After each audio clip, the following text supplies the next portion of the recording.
Hello everyone, स्वागत आहे तुम्हा सर्वांचं आपल्या YouTube चॅनलवर। आता बघा विद्यार्थी मित्रांनो, आपण ऑसिलेशन मध्ये लास्टच्या व्हिडिओ मध्ये आपण पाहिलंय की काय असतंय बघा। ठीक आहे, पहा आपण पाहत होतो सिंपल पेंडुलम। आता सिंपल पेंडुलम नंतर आपण पाहिलं होतं, हे मागच्या व्हिडिओ मध्ये तुम्ही पाहून घ्यायचे। सिंपल पेंडुलमचं आपण एक्सप्रेशन पाहिलं, त्याच्यानंतर त्याची फ्रिक्वेन्सी पाहिली होती। Yes, so today we will discuss about the angular SHM and differential equation of SHM। आता angular SHM काय बघा विद्यार्थी मित्रांनो, मी तुम्हाला पहिल्यांदा सांगितलं होतं चॅप्टरच्या सुरुवातीला काय असते की ह्या चॅप्टर मध्ये आपल्याला दोन पार्ट आहेत। एक SHM चे दोन प्रकार पडतात, एक होता लिनियर, कोणता SHM लिनियर SHM, दुसरा आहे अँग्युलर SHM। बघा अँग्युलर आणि लिनियर। आता बघा विद्यार्थी मित्रांनो, अँग्युलर SHM वर हा चॅप्टर जवळपास 70% डिपेंड आहे अँग्युलर वर, आणि 30% च्या जवळपास आहे, सॉरी लिनियर वर 70% आहे आणि अँग्युलर वर 30% आहे। आता काय करायचंय, आता आपला लिनियरचा सगळा पोर्शन संपलाय। आता आपल्याला ह्या व्हिडिओ मध्ये पाहायचे अँग्युलर SHM। त्याच्यानंतर अँग्युलर लिनियर SHM मध्ये आपण पाहिलं होतं, लिनियर SHM मध्ये वेलोसिटी, डिस्प्लेसमेंट, ऍक्सेलरेशन, आणि मग आपण मगाच्या व्हिडिओ मध्ये पाहिलं kinetic energy, potential energy, total energy. बघा विद्यार्थी मित्रांनो, या व्हिडिओ मध्ये आपल्याला एनर्जी नाही पाहायची, पण आपल्याला पाहायचंय differential equation of angular SHM। त्याच्यानंतर याच्या पुढच्या व्हिडिओ मध्ये आपल्याला पाहायचे magnet suspended in a uniform magnetic field, आणि त्याच्यानंतर एक दोन एक्सप्रेशन आहे, डॅम्प्ड ऑसिलेशन काय असते, त्याच्यानंतर फ्री ऑसिलेशन, फोर्स्ड ऑसिलेशन आणि रेझोनन्स। इथपर्यंत हा छोटासा आपला चॅप्टर आहे। यस, सो वेळ न लावता आपण आजच्या व्हिडिओला सुरुवात करूयात आणि पाहूयात की काय असते अँग्युलर SHM। बघा जशा प्रकारे लिनियर SHM होतं, लिनियर SHM मध्ये आपण काय पाहिलं होतं, रिस्टोरिंग फोर्स, त्याच प्रकारे अँग्युलर SHM मध्ये आपल्याला काय पाहायचे, पुन्हा रिस्टोरिंग फोर्स। जसं की बघा तुम्हाला एक छोटस एक्झाम्पल सांगतो, झोका बांधलेला असतो आणि लहान लेकरं बघा त्या झोक्यावर बसून पाय टेकवत फिरतात, आणि फिरतात तर ती जी आपली दोरी आहे ती गुंडाळल्या जाते, बरोबर आहे, वेणीच्या शेप मध्ये, आणि जसं दोरीला आपण पाय वर ठेवतो तशी ती अँटी क्लॉकवाईज डायरेक्शन मध्ये फिरते, तो झाला अँग्युलर SHM। म्हणजे काय, पार्टिकल हा अँगल मध्ये रोटेट व्हायला। आणि याच्या मागच्या व्हिडिओ मध्ये आपण पाहिले सिंपल पेंडुलम काय असतो, छोट्याशा अँगल मध्ये काय करतो, to and fro motion and back and forth motion करतो, त्यालाच म्हणतो आपण अँग्युलर SHM। आता ह्या अँग्युलर SHM मध्ये बघा हा एक रिजिड सपोर्ट आहे, हा आहे रिजिड सपोर्ट। बघा आता हे रिजिड सपोर्ट आणि ही स्ट्रिंग आहे। आता काय केलं, इथं एक मेटॅलिक डिस्क दिली, ती मेटॅलिक डिस्क अशी फिरवायची क्लॉकवाईज डायरेक्शनला, फिरवून सोडून दिली की ती अँटी क्लॉकवाईज डायरेक्शनला अँगल मध्ये रोटेट करते, ह्यालाच म्हणणार आपण अँग्युलर SHM। यस, आता बघा torque is directly proportional to the minus theta. Torque म्हणजे काय, अँग्युलर SHM मध्ये जो फोर्स असतो, force is acting on angle. Yes, जो फोर्स अँगल मध्ये ऍक्ट होतो त्याला काय म्हणतो आपण, टॉर्क असे म्हणणार। लक्षात ठेवा, torque is nothing but the force. Torque हा काय आहे, फोर्स आहे, पण कशामधला आहे, अँगल मधला आहे, म्हणून त्याला काय म्हणतो, टॉर्क म्हणतो। आता जसं की आपला डोर आहे, डोर ओपन करतो क्लोज करतो, अँगल मध्ये फोर्स लावतो, म्हणून त्याला म्हणणार टॉर्क। मग तिथं कोणता फोर्स ऍक्ट करणार, टॉर्शनल फोर्स ऍक्ट करतो, त्याला टॉर्क असे म्हणणार। आता लक्ष द्या विद्यार्थी मित्रांनो, जसं force is directly proportional to the minus x होता लिनियर SHM मध्ये रिस्टोरिंग फोर्स, आपण पाहिले स्प्रिंग मध्ये, ऍज इट इज इथं फोर्सच्या जागेवर काय येणार हो, टॉर्क।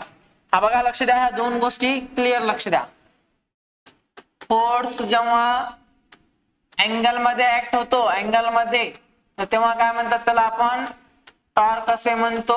आणि अँगल बघा लिनियर, लिनियर मध्ये काय घेणार, लिनियर, आणि अँग्युलर मध्ये अँग्युलर। लिनियर मध्ये आपण काय घेतलं होतं, फोर्स घेतला होता, अँग्युलर मध्ये काय घेणार आपण, त्याला आपण घेतो टॉर्क।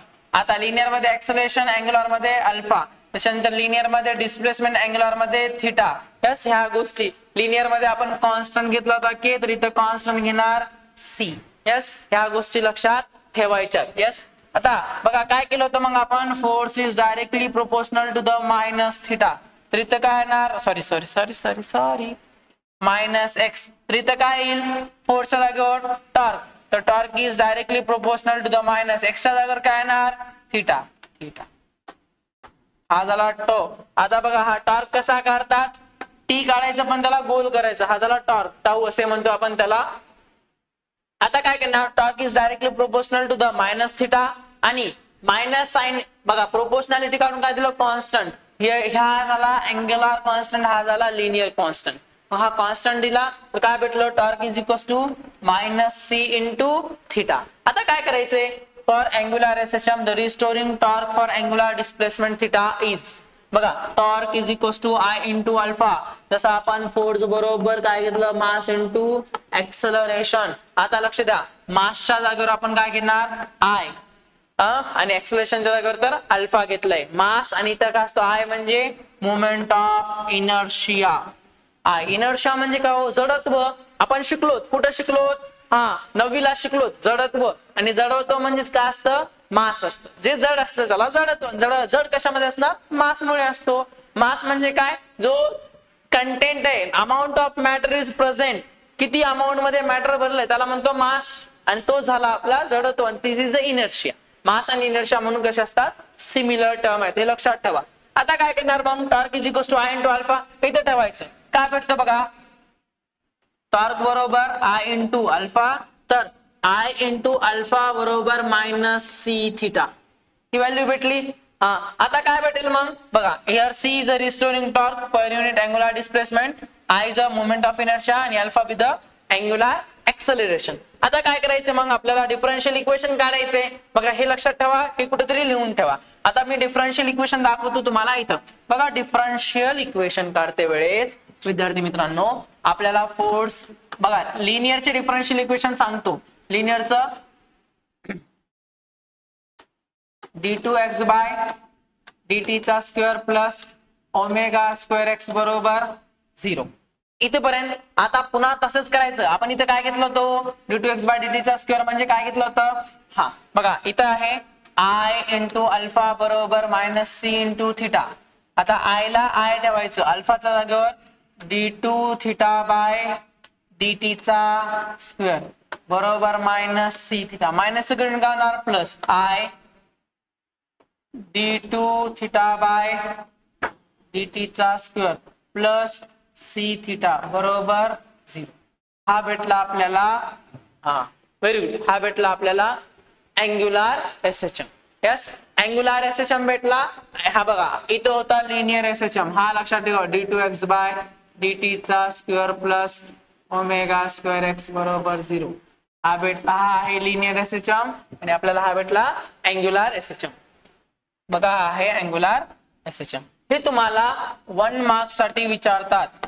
लक्षात ठेवा, 1 मार्क्स साठी हा असतो, तुम्हाला विचारतात. सो हे तुम्हाला पाठ पाहिजे, ही आणि ही व्हॅल्यू, हे दोन्ही तुम्हाला 1 मार्क्स साठी विचारतात. दोन्ही गोष्टी लक्षात ठेवा. आता पुढचं पॉइंट आहे बघा, ह्याच्यात मध्येच पाहिले आपण. आता ओमेगाची व्हॅल्यू काढायची. बघा ह्याची डेफिनेशन दिली, हे सी आणि आय कॉन्स्टंट आहे, दाखवलं directly proportional to the theta आहे, हे तुम्हाला सांगितलं. बघा angular SHM is defined as the oscillatory motion of a body in which torque or the angular acceleration is directly proportional to the angular displacement. म्हणजे काय, torque or angular acceleration is directly proportional to the angular displacement. जितकं जास्त angular acceleration तितकं जास्त angular displacement. म्हणजे force जितका जास्त तितकं जास्त त्याचं डिस्प्लेसमेंट. फोर्स कमी, डिस्प्लेसमेंट कमी. म्हणजे जितका जास्त फोर्स न फिरवणार तितकं जास्त अँटी क्लॉकवाईज डायरेक्शनला फिरेल. ह्यालाच म्हणतो आपण अँग्युलर डिस्प्लेसमेंट. यस, आता बघा टाइम पिरियडचा फॉर्म्युला पुन्हा तेच, टी बरोबर 2 पाय डिवाइडेड बाय ओमेगा. आता इथं ओमेगाची व्हॅल्यू काय आहे, ओमेगा बरोबर अँग्युलर एक्सेलरेशन पर युनिट अँग्युलर डिस्प्लेसमेंट. कशी आली बघा, बघा इथं आहे, इथून आपण ओमेगाची व्हॅल्यू ठेवायची. मग बरोबर टी बरोबर 2 पाय, बघा इथं ठेवली. आता काय होणार, आपण जी व्हॅल्यू काढली होती ती व्हॅल्यू इथं ठेवायची फक्त. टी बरोबर 2 पाय डिवाइड बाय ओमेगा आणि ओमेगा बरोबर under root of alpha divide by theta. बस. इथून बघा इथं व्हॅल्यू आहे, हा इथून व्हॅल्यू हे मायनस सी आणि आय. इथून काय करणार हे बघा अल्फा भागिले थीटा इथं येतो, म्हणजे हे अल्फा भागिले थीटा बरोबर minus C divide by I. बस यावरून आता काय केलंय मग आपण इथं, हा इथं ठेवली, इथं ठेवायची व्हॅल्यू. तर टी बरोबर 2 pi divide by under root of alpha divide by theta, छेदाचा छेदवर अंशा जातो आणि टी बरोबर 2 pi under root of theta divide by alpha. ही व्हॅल्यू भेटली आपल्याला टाइम पिरियडची. आता काय करणार पुन्हा, magnet vibrating in a uniform magnetic field. Suppose when a bar magnet is suspended in a uniform magnetic field. बघा ही युनिफॉर्म मॅग्नेटिक फील्ड आहे. आता कुठे चालली, वर चालले, म्हणजे इथं काय आहे नॉर्थ, इथं काय आहे साऊथ. का नॉर्थ टू साऊथ जातात, बरोबर आहे. आता नॉर्थ पासून कुठे चाललेत साऊथ कडे. मग काय होणार, एक बार मॅग्नेट घेतला आपण, तो आपण असा लटकवलाय, फ्रीली सस्पेंडेड केलाय. तर काय होणार, हा नॉर्थ आहे हा साऊथ आहे, तर हा नॉर्थ साऊथ कडे आणि साऊथ नॉर्थ कडे अट्रॅक्ट होणार. बघा इथं नॉर्थ कडे हा साऊथ अट्रॅक्ट झाला आणि इथं साऊथ कडे हा नॉर्थ अट्रॅक्ट झाला. इथं आहे त्यांचे दोन पोल आणि इथून इथपर्यंतचा ही लेंथ आहे 12. हा अँगल थीटा मध्ये काहीतरी थीटा इतक्या अँगल मध्ये तो रोटेट करायला, बरोबर आहे. मग torque is directly proportional to the mu B sine theta, हे लक्षात ठेवा. आता काय करणार मग, theta is very small, then torque बरोबर म्यू बी थीटा. आता इथं बी काय आहे मॅग्नेटिक फील्ड, बट बघा पुन्हा टॉर्क बरोबर आय इंटू अल्फा. तर इथं काय येणार, आय इंटू अल्फा बरोबर मायनस म्यू बी थीटा. अल्फाची व्हॅल्यू काढायची, अल्फा बरोबर minus mu B divide by I into हा थीटा. आता काय करणार, थीटा गुणाकारातलं भागाकारात अल्फा भागिले थीटा बरोबर minus mu B divided by I. आता पुन्हा मागलच्या फॉर्म्युला मध्ये आपण अल्फा आणि थीटाची व्हॅल्यू पुट केली होती, त्याच्यामध्ये ही व्हॅल्यू पुट करायची. तर टी बरोबर 2 पाय बाय ओमेगा, ओमेगाच्या अंडर काय केलं होतं आपण अल्फा भागिले थीटा आणि त्याच्या जागेवर ही ठेवा. तर टी बरोबर 2 पाय डिवाइडेड बाय अल्फा भागिले theta is similar to the under root of mu B by I. छेदाचा छेदवर अंशा जातो, तर टी बरोबर 2 pi under root of I divide by mu बी.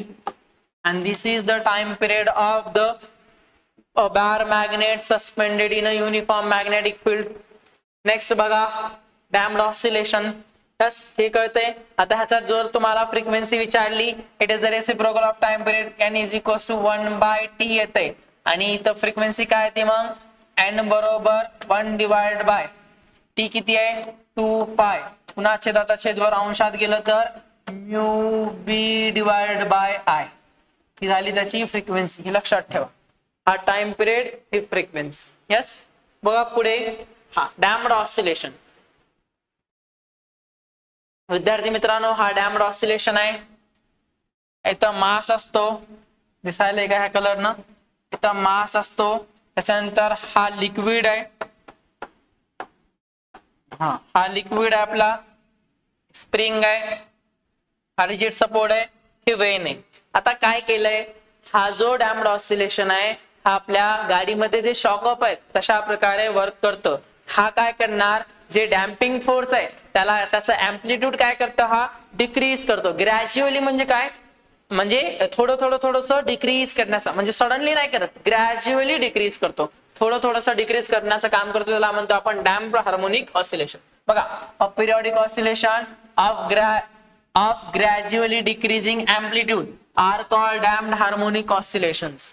म्हणजे काय, हा एक पिरियोडिक ऑसिलेशन आहे जो ग्रॅज्युअली डिक्रीजिंग करतो एम्प्लिट्यूडला. जसं की आपली गाडी आहे, गाडीचे शॉकअप आहेत बॅक साइडचे, काय करतात ते, जर मोठा कट आला तर ग्रॅज्युअली काय करतात ते डॅम्पिंग करतात आणि माणसाच्या जे बॉडी आहे त्याची सेफ ठेवतात, म्हणजे त्याच्या कमरेला वगैरे मणक्याला वगैरे त्रास होत नाही, झटका बसत नाही. हा, जर तीच गाडी साधी सुधी गाडी घेतली डबल-एस किंवा प्लॅटिना वगैरे तर जोरात झटका बसतो. मग काय करतो आपण, जितकी जास्त गाडी हेवी असणार तितके जास्त त्याचे जे शॉकअप आहे ते वर्क करतात, ते डॅम्पिंग फोर्स वर वर्क करतात. अशा प्रकारचा तो डॅम्पिंग फोर्स असतो. सडनली ह्याला काय केलं आपण, जर टाकलं बघा, जसं की पाणी आहे, पाण्यात दगड टाकला, काय क्रिएट होता तो, व्हेरी गुड, रिपल्स क्रिएट होतात. आता काय केलं, वरून आपण हात ठेवायला तर हळूवार काय होणार, रिपल्स हे काय होतात, मग डिस्ट्रॉय होतात आणि पाणी शांत होतो. तशाच प्रकारे इथं स्लोली हा काय करतो, डॅम्प करतो, म्हणून ह्याला म्हणणार डॅम्प्ड ऑसिलेशन. आता डॅम्प्ड ऑसिलेशन बघा, द डॅम्पिंग फोर्स FD ने दाखवतो is directly proportional to the speed. जितका जास्त फोर्स तितकी जास्त speed. Yes, when and the block, yes बघा, FD is directly proportional to the -V. म्हणून काय लिहिलं इथं, FD बरोबर -B इंटू V. प्रोपोर्शनॅलिटी काढून B काय आहे, डॅम्प्ड कॉन्स्टंट आहे. B काय आहे बघा, डॅम्प्ड कॉन्स्टंट. Very good. आता काय दिलंय, the force on the block of a spring is F. बघा, स्प्रिंगचा ह्याला म्हणतो आपण रिस्टोरिंग फोर्स. हा, आपण सुरुवातीला पाहिले रिस्टोरिंग फोर्स काय असतो, हा असा असतो. तर restoring force is Fs is equals to -K into X. आता काय होणार, टोटल फोर्स, इथं लिहिलं total force is acting on damped oscillation. बघा, टोटल एकूण किती फोर्स ऍक्ट होतंय, F बरोबर FD प्लस Fs. आता FD ची व्हॅल्यू पुट करायची, Fs ची व्हॅल्यू पुट करायची इथं, तर काय भेटतं, F ची value ma mass into acceleration, FD हे मायनस इकडे येऊन प्लस, हे मायनस इकडे येऊन प्लस. बघा, तर ह्याचे मासला मास, एक्सेलरेशन म्हणजे काय, double derivative of displacement d2x by dt चा स्क्वेअर प्लस वेलोसिटी b ला b, वेलोसिटी म्हणजे काय, dx by dt plus kx बरोबर 0. याला म्हणतो आपण डॅम्प्ड ऑसिलेशन. यस, बघा इथं आहे, बघा इथं दिलंय. Very good. आता ह्या सॉल्युशन मध्ये बघा, हा कॉन्स्टंट ची व्हॅल्यू आहे, ही लक्षात ठेवायची तुम्हाला, ही लक्षात ठेवा.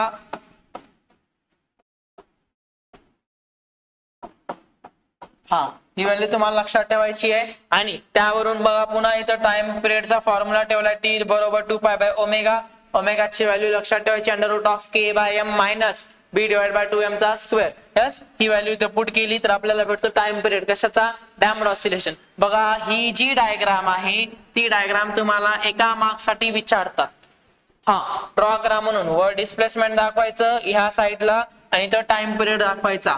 अलॉंग एक्स ऍक्सिस ला टाइम पिरियड असतो, वाय ऍक्सिस ला डिस्प्लेसमेंट. बघा, हा पॉझिटिव्ह ए म्हणजे हा एम्प्लिट्यूड आहे, हा एम्प्लिट्यूड आहे, आणि निगेटिव्ह ए म्हणजे हा निगेटिव्ह एम्प्लिट्यूड आहे, आणि एक्स म्हणजे हा तुमचा डिस्प्लेसमेंट आहे. अशा प्रकारे बघा काय व्हायलंय, ग्रॅज्युअली बघा कसं स्लोली कमी कमी व्हायलाय, ह्याला म्हणतो आपण डॅम्प्ड ऑसिलेशन.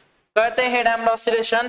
हा, आता बघा नेक्स्ट काय दिले आपल्याला, फ्री ऑसिलेशन, फोर्स ऑसिलेशन आणि रेझोनन्स. विद्यार्थी मित्रांनो बघा, फ्री ऑसिलेशन म्हणजे काय, जेव्हा एखादी पार्टिकल नॅचरल फ्रिक्वेन्सीने फ्लो होत असेल तर तेव्हा काय म्हणतो त्याला आपण फ्री ऑसिलेशन. आता कसं नॅचरल फ्रिक्वेन्सीने फ्लो होतंय बघा, जर सपोज लाईट गेलेली असेल आणि आपण विंडो डोअर ओपन करून ठेवतो आणि तेव्हा त्याच्याच वाटेमध्ये एखादी झोका वगैरे असेल आपण लावलेला, लहान लेकराचा पाळणा वगैरे, का तो वारा जर आला तर बघा ते ऑटोमॅटिकली काय होतं, ऑसिलेटिंग करतो, ते स्विंग करणं, यस, ते ऑसिलेटिंग करायला सुरुवात करतो, त्यालाच म्हणणार आपण फ्री ऑसिलेशन. म्हणजे जे नॅचरल फ्रिक्वेन्सीने ऑसिलेट करायले, this is called free oscillation. मग फोर्स ऑसिलेशन म्हणजे काय, ज्याला आपण स्वतः एनर्जी द्यायलो, external force is applying on that object, त्याला म्हणणार फोर्स ऑसिलेशन. मग रेझोनन्स म्हणजे काय, जेव्हा फ्री ऑसिलेशन आणि फोर्स ऑसिलेशन हे सारखे असतील तेव्हा ही रेझोनन्सची कंडिशन होते. आता बघा फ्री ऑसिलेशन काय, फ्री ऑसिलेशन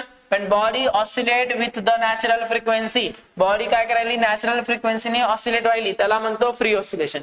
आता बघा फोर्स ऑसिलेशन म्हणजे काय, body oscillate with frequency equal to the frequency of driving force. Driving force म्हणजे याला म्हणणार एक्सटर्नल फोर्स. हा एक्सटर्नल फोर्स अप्लाय केलाय आपण याच्यावर. आणि बघा रेझोनन्स म्हणजे काय, हा रेझोनन्स फोर्स म्हणजे काय बघा, the driving force becomes exactly equal to the fundamental frequency.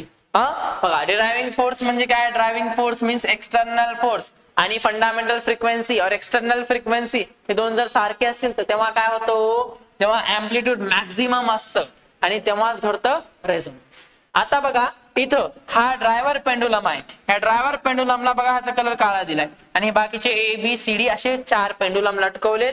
ह्याची लेंथ लहान आहे, ह्याची थोडी मोठी आहे, ही इक्वल आहेत ए आणि सी आणि बी जास्त मोठा आहे. आता काय दिलं विद्यार्थी मित्रांनो की इथं जेव्हा आपण एक्सटर्नल फोर्स देणार, एक्सटर्नल फोर्स जेव्हा आपण एक्सटर्नल फोर्स अप्लाय केला तर काय होतं, हा ऑसिलेट करतो. ह्याची एनर्जी कोणाला दिलाय, ए ची एनर्जी बी ला, बी ची एनर्जी बी सी ला आणि सी एनर्जी देतो डी ला. आता हे सगळे काय करायले, डिंक चिका हा means they looks like oscillating. They all force pendulums are oscillating.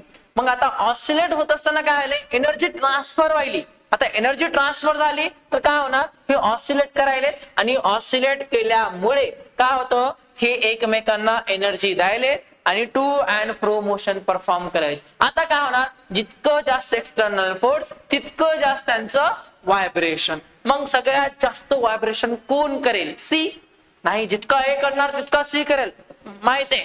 पण जर थांबला तर सगळ्यात जास्त ऑसिलेट करतो बी, का लेंथ कमी आहे, ऑसिलेशन जास्त करेल. हा बघा इथं आहे रेझोनन्स, ह्याला म्हणता ही कंडिशन आहे रेझोनन्स. आणि रेझोनन्स मध्ये काय होतं, जो अँप्लिट्यूड आहे, अँप्लिट्यूड हा अँप्लिट्यूड कसा असतो, मॅक्झिमम असतो. कसा असतो, मॅक्झिमम असतो. Very good. Amplitude is maximum तेव्हा होतो रेझोनन्स. बघा रेझोनंट फ्रिक्वेन्सी म्हणणार त्याला, इथे काय होणार, F is equal to F R. Resonant frequency F R. आणि हे इथं आहे नॅचरल फ्रिक्वेन्सी आणि इथं आहे एक्सटर्नल फ्रिक्वेन्सी. आणि जेव्हा दोन फ्रिक्वेन्सी समान आल्या तेव्हा काय होतं, रेझोनन्स होतं. आणि रेझोनन्सला हा अँप्लिट्यूड कसा आहे, मॅक्झिमम येतं. अशा प्रकारे रेझोनन्सची कंडिशन येते. यस, हे लक्षात ठेवा. बघा इथं आहेत 1 मार्क्सचे क्वेश्चन, हे तुम्ही पहा. त्याच्यामध्ये डायमेन्शन ऑफ कॉन्स्टंट काढायचे, पाथ लेंथ अँप्लिट्यूड काढायचे. इपोज हा एसएचएम हा फेजच्या इक्वल असतो, फेज आणि इपोज सारखे असतात. आयडियल सिंपल पेंडुलम काय असते डेफिनेशन लिहायची. सेकंड पेंडुलम ज्याचा टाइम पिरियड 2 सेकंड असतो त्याला सेकंड पेंडुलम म्हणतो. फॉर्म्युला ऑफ इट्स लेंथ लिहायचा आहे.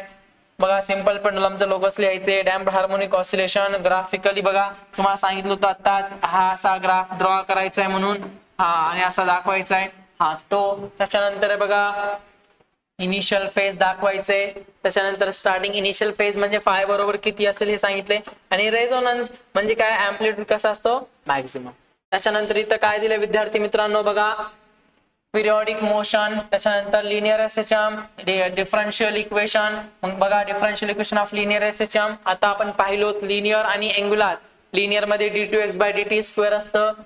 एक्सेलरेशनचं एक्सप्रेशन, वेलॉसिटीचं एक्सप्रेशन, डिस्प्लेसमेंटचं एक्सप्रेशन आपण पाहिले. बघा फेज आणि इपोच ऑफ एसएचएम. त्याच्यानंतर ग्राफिकली रिप्रेझेंटेशन ऑफ व्हेरिएशन म्हणजे चॉकलेट डायग्राम. हा व्हेरी गुड. तुमच्या आवडीची चॉकलेट डायग्राम इथं ड्रॉ करायची. ह्या चॉकलेट डायग्राम मध्ये इथं सांगायचं की इथं पोटेन्शियल एनर्जी आणि कायनेटिक एनर्जी सारखी असती. यस. त्याच्यानंतर any two example sample simple pendulum, simple pendulum. त्याच्यानंतर बघा अँग्युलर एसएचएम, त्याच्यानंतर expression for angular SHM, kinetic energy, त्याच्यानंतर पोटेन्शियल एनर्जी, त्याच्यानंतर फ्री आणि फोर्स व्हायब्रेशनचा डिफरन्स. यस. त्याच्यानंतर बघा विद्यार्थी मित्रांनो 3 मार्क्स साठी जर विचारलं तर लिनियर एसएचएम काय असते प्रूव्ह करायचं. अनालिटिकल आपण पाहिले, रिझल्टंट डिस्प्लेसमेंट, रिझल्टंट अँप्लिट्यूड आणि रिझल्टंट फेज ते आर. त्याच्यानंतर आपण पाहिले डेल्टा आणि त्याच्यानंतर काय पाहिलं तो एक्स, रिझल्टंट डिस्प्लेसमेंट.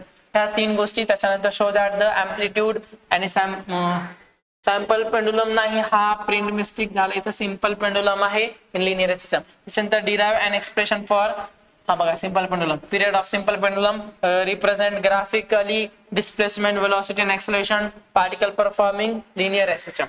आणि त्याच्यानंतर बघा कायनेटिक एनर्जी, पोटेन्शियल, टोटल एनर्जीचं परफॉर्मिंग लिनियर एसएचएम काढायचे. हा बघा high magnet is suspending in a uniform magnetic field, तर अँग्युलर SHM काय असते ते पाहायचं. विद्यार्थी मित्रांनो, छोट्या छोट्या गोष्टी आहेत. यस, या गोष्टी तुम्ही विसरू नका, व्यवस्थित लक्ष द्या आणि नीट अभ्यास करा. यस, तुमचा अभ्यास चांगला चलेल ही अपेक्षा करतो. आणि बघा विद्यार्थी मित्रांनो, तुम्ही आपल्या चॅनलला नवीन असाल तर जुळून राहा. आपण ऑसिलेशनचं इथं चॅप्टर संपलाय. ती जी सिरीज आहे ती माझ्या चॅनलला आहे अवेलेबल, तुम्ही ते पहा. जे व्हिडिओ समजला नसेल कमेंट करा.